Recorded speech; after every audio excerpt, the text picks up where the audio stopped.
What if I told you that Arch Manning actually did Steve Sarkisian a big favor by not really playing that well against Georgia? Let's talk about it next. Hey everybody, Brian Davis from A to Z Sports covering the Texas Longhorns. It's Pick Up the Pieces Monday around the 40 acres, and that's what the Texas players were doing after the 30-15 loss to the Georgia Bulldogs over the weekend. You know, I've been around a lot of Texas losses over the years, and I've seen it when the team has been really, really down and they have to pick themselves back up and they have to keep going.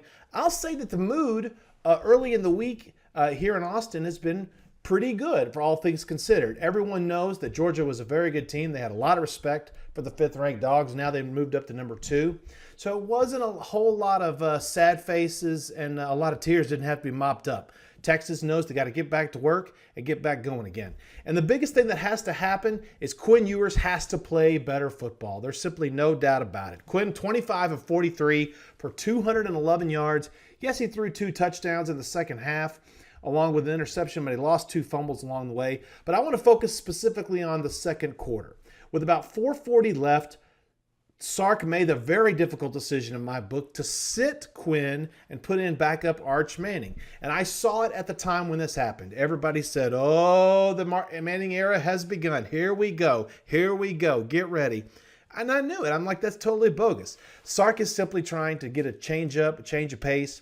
And that's exactly what he told Holly Rowe afterwards. Sark walked off the field and said, hey, I was just trying to give our offense a spark. Quinn came back out and started the third quarter, played the rest of the game, played dramatically better, I thought, after halftime. They put 15 points on the board. Still wasn't enough. Lost 30-15, but Quinn did play better in the second half. But the fact is that Manning came in, and he fared no better than Quinn did. Arch was 3 for 6 for 19 yards. He also lost a fumble. Not good, right? And it's like, I really thought at the time, and I feel even stronger about it now, Arch did Sarkisian a big favor by not playing well, right? What would have happened if Arch had come in, threw one of his bombs to Isaiah Bond, Matthew Golden, Ryan Wingo, pick whoever you want? What if he had thrown a bomb, gotten a quick score, Texas had gotten on the board, and it was, let's call it 23-7 or 8 going into halftime, or whatever the halftime score would have been.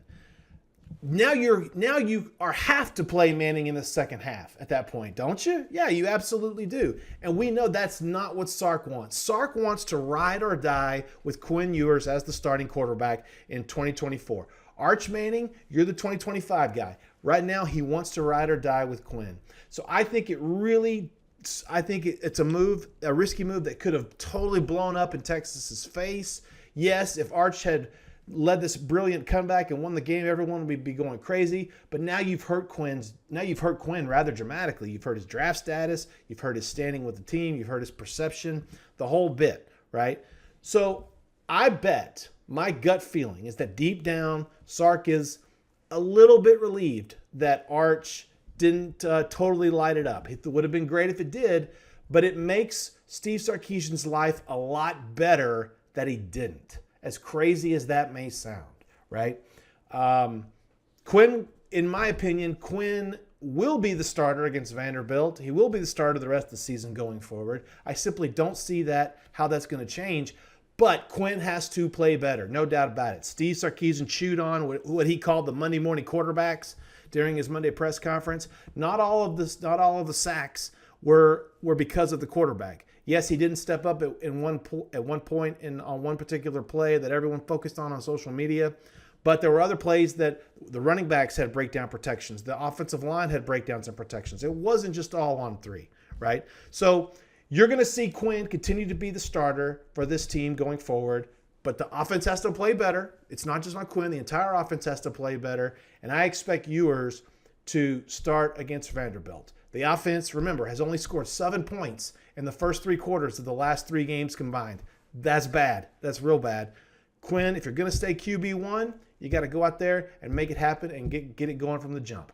That's all I've got for now. More to come this week. Texas versus number 25 Vanderbilt. The Commodores Wow, it's a pretty interesting thing itself. The 25th ranked Commodores against the 5th ranked Longhorns. We'll talk about it all week long right here, A to Z Sports.com/Longhorns. I'm Brian Davis. We'll catch you next time.